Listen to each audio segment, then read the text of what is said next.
It may not be the drought of 1988 for those who remember it, but several parts of the state are really dry. Good evening, I'm Paul Cicchini. Jennifer has the night off. On the latest map from the U.S. Drought Monitor, there are 3 sections in Illinois considered abnormally dry. That includes portions of Champaign, Macon, and Sangamon counties.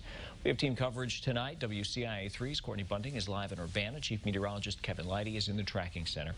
First to Courtney now. This sounds like bad news for farmers. Yeah, Paul, at this point, for some of those farmers, it's just a waiting game, waiting for more rain, which is the opposite of what they were dealing with in the spring. And if some of that rain doesn't come soon, some of their crops could be yielding a lot less than they normally do.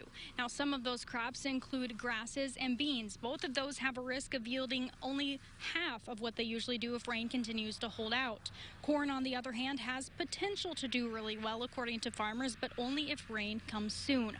Farmers aren't the only ones impacted by these conditions. I talked to the general manager of the U of I golf course in Savoy. He says they've had to put in a lot of hours to keep things looking green, especially with the really hot weather earlier this summer. But it's nothing compared to their struggles this past spring. They're watering all night. They're watering during the day, and then when it's above 85 degrees, they're going out in the afternoon and syringing the greens, and they just they have a big hose, they hook it up to a quick coupler, and they spray the greens down just to cool them down so they won't get something called hot spots on the greens. Wallner says the spring was the worst he's ever seen since he's been in the business. That's 25 years. Luckily, he said none of their big events at the golf course were rained out. It definitely cut down on the amount of students who normally golf for the spring months before they leave for the summer.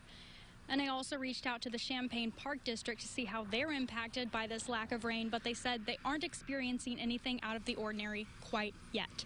Live in Urbana, Courtney Bunting, WCIA3, your local news leader. All right, Courtney, thanks. Now, there are some things you can do to cut back on water use. The National Resources Conservation Service has a few recommendations for crops. You should schedule your irrigation to meet the needs of crops, plant cover crops to lower soil temperature, and for farmers with livestock, it's recommended you check on your animals and their water supply.